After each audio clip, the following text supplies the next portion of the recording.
लिंगाळी ग्रामपंचायत हद्दीत भीषण आग. कल्पतरू अपार्टमेंटमध्ये 17 दुचाकीसह 2 सायकल जळून खाक. दौंड. लिंगाळी ग्रामपंचायत हद्दीतील कल्पतरू अपार्टमेंट परिसरात मध्यरात्रीच्या सुमारास भीषण आग लागल्याची घटना घडली.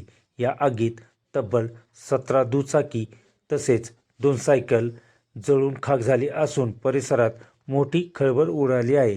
अचानक लागलेल्या आगीमुळे अपार्टमेंटमधले रहिवासी भयभीत झाले होते.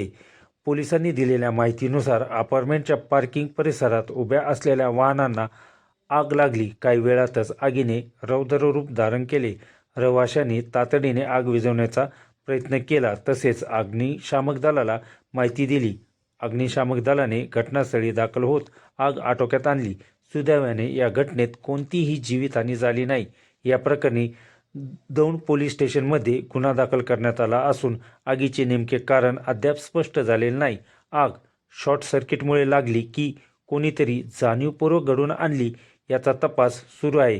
पोलिसांकडून घटनास्थळाची पाहणी करण्यात आली असून दौंड पोलीस स्टेशनचे उपपोलीस निरीक्षक अविनाश गायकवाड पुढील तपास करीत आहेत. या आगीत लाखो रुपयाचे नुकसान झाल्याचा प्राथमिक अंदाज व्यक्त करण्यात येत आहे.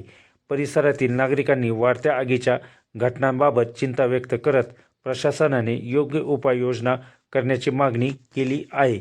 महाराष्ट्राच्या बातम्यांसाठी संतोष जाधव, दौंड.